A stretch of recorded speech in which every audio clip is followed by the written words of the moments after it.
1871 ఏదైతే సంచార జాతుల్లో ఎవరు అందరినీ కూడా క్రిమినల్ ట్రైబ్స్గా మార్చి దేశంలో ఒక దుష్ట సంస్కృతికి నాంది పలికిన బ్రిటిష్ వాళ్ళ వ్యతిరేకంగా ఏదైతే పోరాటం చేశారో 1957 మొదటి స్వతంత్ర సంగ్రామంలో వీరులుగా దేశవ్యాప్తంగా దేశ స్వతంత్రం కోసం ఎవరైతే పోరాటం చేశారో ఆ జాతులందరిపైన కక్ష సాధింపు చర్యగా వాళ్ళందరినీ కూడా దొంగలుగా దోపిడీదారులుగా బందిపోట్లుగా చిత్రీకరించే ఒక ప్రయత్నం వాళ్ళందరినీ కూడా ఎటువంటి విచారణ లేకుండా నిర్దాక్షిణ్యంగా ఎప్పుడంటే అప్పుడు దానికోసం ఒక సంజయ్ కానీ ఒక ఛార్జ్ షీట్ కానీ ఇవ్వకుండా అరెస్ట్ చేసే విధంగా ఒక వ్యవస్థ ఆ రోజు బ్రిటిష్ ప్రభుత్వం ఆధ్వర్యంలో జరగటం జరిగింది. ఆ విధంగా వేలాది మందిని దేశవ్యాప్తంగా ఎటువంటి కారణం లేకుండా అరెస్ట్ చేసి అనేక మందిపై అత్యాచారాలు చేసి మొత్తం ఈ జాతులపైన చేసిన ఒక పెద్ద దమనకాండ.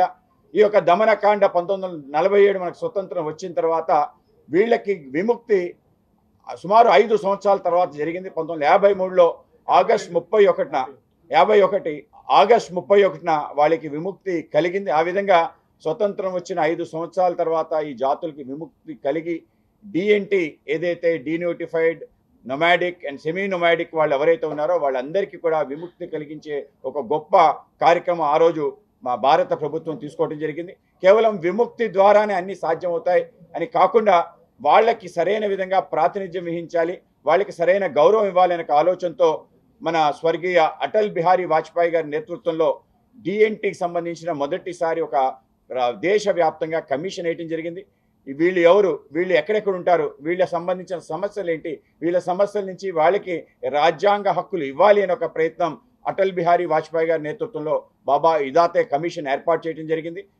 దేశవ్యాప్తంగా అనేక మంది దగ్గర వాళ్ళు తీసుకున్న రిపోర్ట్, ఆ యొక్క బాబా ఇదాతా రిపోర్ట్లో మొదటి రాసిన మాట ఏంటంటే భారతదేశం ఈ విధంగా ఉంది అంటే, భారతదేశం యొక్క సంస్కృతి కాపాడబడుతుంది అంటే, భారతదేశం ఇప్పటికీ కూడా విచ్ఛిన్నం కాకుండా నిలబడింది అంటే దానికి కేవలం సంచార జాతులే కారణం అని చెప్పి ఆయన తన రిపోర్ట్లో మొదటిసారి రాయటం జరిగింది.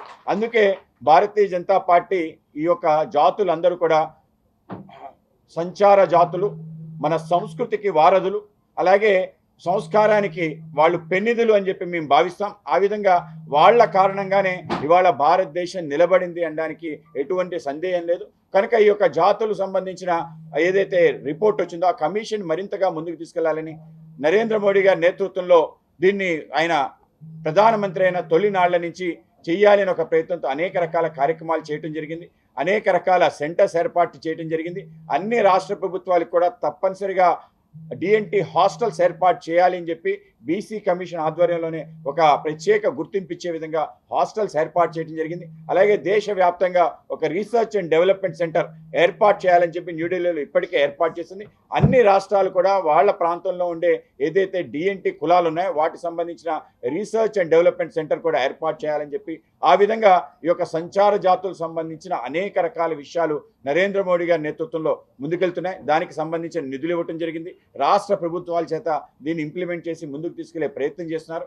ఇవాళ మేము ఈ రౌండ్ టేబుల్ కార్యక్రమం చేయడంలో ముఖ్య ఉద్దేశం ఏంటంటే సంచార జాతులు మన ఆంధ్ర ప్రాంతంలో కూడా చాలా పెద్ద ఎత్తున ఉన్నారు. ఈ యొక్క సంచార జాతులకు సంబంధించిన స్థితిగతులు, వాళ్ళ యొక్క బాగోగులు, వాళ్ళ సంబంధించిన అనేక రకాల అనుభవాలు మేము తీసుకోవటం, దాంతోపాటు ఈ యొక్క కులాలకి ఓటు లేదనే కారణం కూడా దాని కారణంగా రాజకీయ నాయకులు పక్కన పెట్టారనేది మా యొక్క అభిప్రాయం. కనుక వీళ్ళ ఓటు ఆలోచన చేసిన పార్టీ భారతీయ జనతా పార్టీ. కనుక వాళ్ళ ఉనికి, వాళ్ళ అస్తిత్వాన్ని, వాళ్ళ గౌరవాన్ని కాపాడటం కోసం ఒక వ్యవస్థ నిర్మాణం చేయాలి.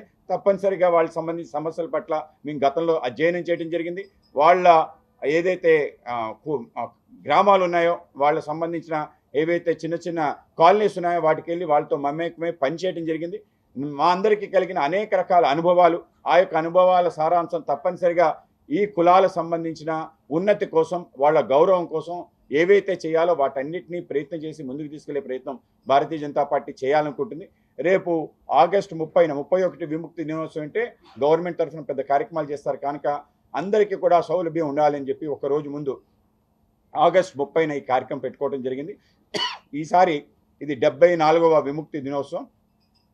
75 విముక్తి దినోత్సవం లోపల అనేక కార్యక్రమాలు చేసే విధంగా 75 అనే ఏదైతే వజ్రోత్సవాలు ఉన్నాయో పెద్ద ఎత్తున మేము కూడా చేసే విధంగా సంచార జాతులందరూ కూడా ఈ వజ్రోత్సవాలు పెద్ద ఎత్తున చేసే విధంగా ఒక కార్యాచరణ రూపొందించాలని చెప్పి ఇవాళ ఈ రౌండ్ టేబుల్ కార్యక్రమం పెట్టుకోవడం జరిగింది. ఈ రౌండ్ టేబుల్ కార్యక్రమం మా యొక్క పార్టీ సంబంధించిన ఓబీసీ రాష్ట్ర అధ్యక్షులు మన రొంగలి గోపీకృష్ణ గారి యొక్క నేతృత్వంలో అందరినీ కూడా కలవటం జరిగింది. అలాగే మన ఈ కార్యక్రమం రౌండ్ టేబుల్ కార్యక్రమానికి అధ్యక్షత వహిస్తున్న మా యొక్క గతంలో ఓబీసీ సంబంధించిన అధ్యక్షులుగా పనిచేసి మా రాష్ట్ర ప్రధాన కార్యదర్శిగా పనిచేసిన బిట్ర శివనారాయణ గారు, అలాగే సంచారి అని చెప్పి ఒక ఎన్జిఓని పెట్టి ఈ సంచార జాతుల కోసమే సదా ఆలోచన చేసే ఒక వ్యక్తిగా, మాజీ ఐఏఎస్ ఆఫీసర్ అయినా కూడా అత్యంత వినయంగా ఈ యొక్క సంచారి ఏ జాతుల నుంచి అయితే నేను వచ్చానో ఆ జాతుల ఉన్నత కోసం ఆలోచన చేయాలని చెప్పి ఒక ఉన్నత లక్షణంతో, సాధారణంగా అటువంటి అధికారి ఈ విధంగా ఆలోచన చేసి తన జీవితాన్ని దానికే అంకితం చేసి వాళ్ళకి సంబంధించిన కథలు అనేక పుస్తకాల రూపంలో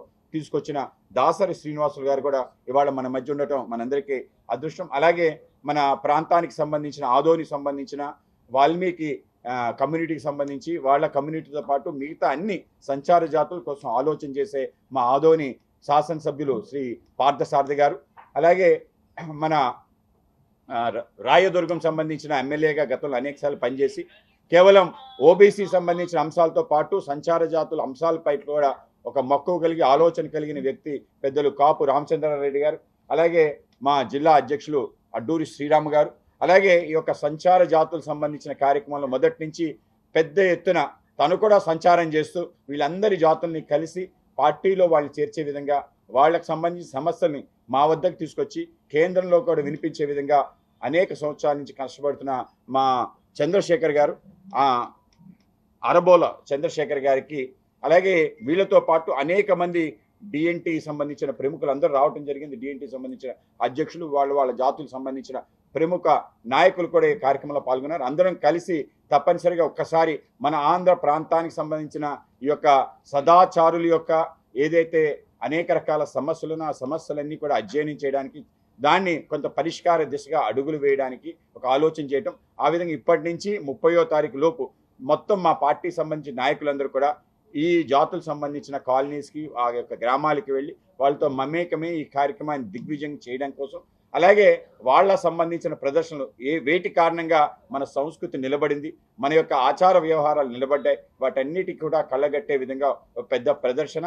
అలాగే మా జాతీయ నాయకులు కూడా దీనికి రావడానికి సోషల్ జస్టిస్ మినిస్టర్ గారిని కూడా ఈ కార్యక్రమానికి ఆహ్వానించడం జరిగింది. ఆ విధంగా పెద్ద ఎత్తున ఈ కార్యక్రమం చేసే విధంగా మీ అందరూ సహకరించాలని చెప్పి మీడియా మిత్రులు కూడా కోరుకునేది ఏంటంటే, వీళ్ళందరి యొక్క ప్రతి కథ ఒక అద్భుతమైన కథ మీకు గొప్ప శీర్షిక కూడా పనికొస్తాయి. వాళ్ళ గ్రామాలకు వెళ్ళి వాళ్ళ ఆచార వ్యవహారాలు ప్రజలకి చూపించడం ద్వారా మనం ప్రజలకు మేలు చేసిన వాళ్ళు అవుతాం. ఇవాళ అందరం కూడా మన ఆచారాలన్నీ మర్చిపోయి మన యొక్క సంస్కృతిని మర్చిపోయి ముందుకు వెళ్తున్నాం.